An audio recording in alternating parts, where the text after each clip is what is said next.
유월절 전에 예수께서는 자기가 이 세상을 떠나서 아버지께로 가야 할 때가 된 것을 아시고 세상에 있는 자기의 사람들을 사랑하시되 끝까지 사랑하셨다. 저녁을 먹을 때에 악마가 이미 시몬 가롯의 아들 유다의 마음속에 예수를 팔아넘길 생각을 불어넣었다.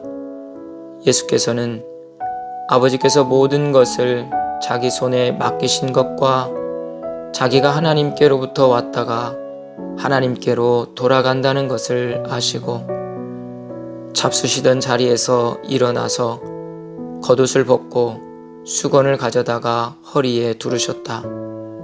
그리고 대야에 물을 담아다가 제자들의 발을 씻기시고 그 두른 수건으로 닦아주셨다.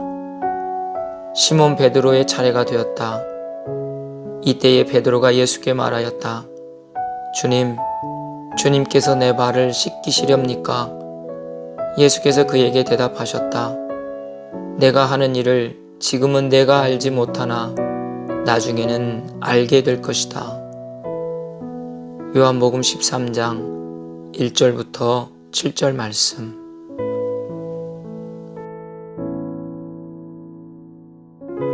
사람을 받아주시는 하나님의 기준.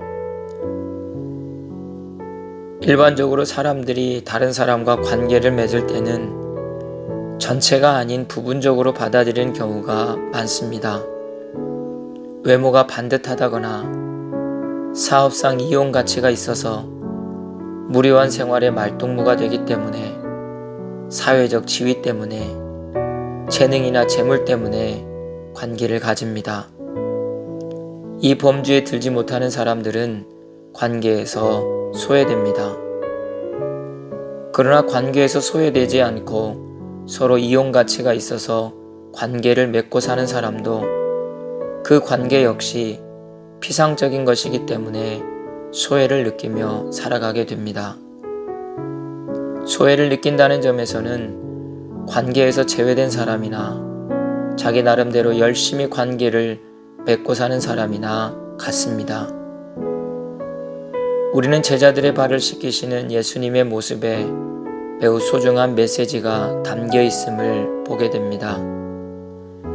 예수님이 제자들의 발을 씻기시는 행동에는 우리 가운데 현존하시는 하나님을 드러내며 그리고 우리가 잃어버린 본래의 삶을 회상시키며 찾게 만드시기 위한 의도가 담겨 있습니다.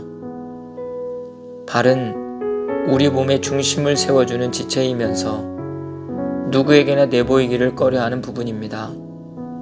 그런데 예수님은 그 부분을 손으로 씻어주셨습니다.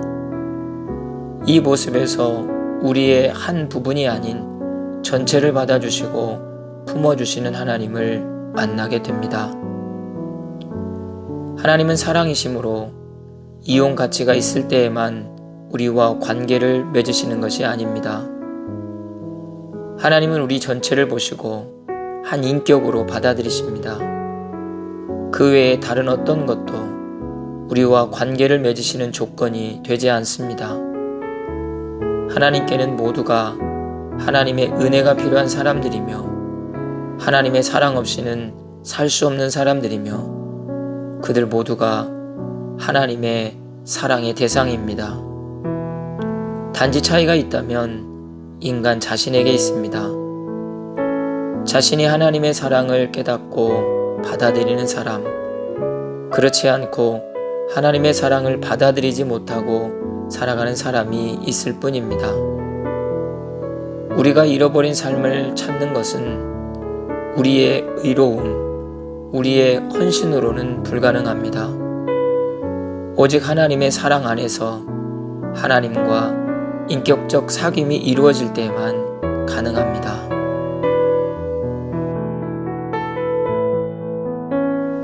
하나님의 사랑받는 사람들로 부름받게 하시니 감사합니다.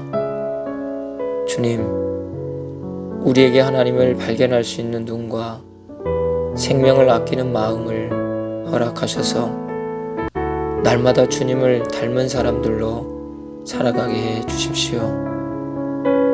주님, 우리는 주님의 사랑이 필요합니다. 주님의 사랑이 없는 삶은 마른 사막과도 같은 삶입니다. 때로는 커져버린 자아의 무게가 하나님의 마음을 아프게 할 때도 있었습니다.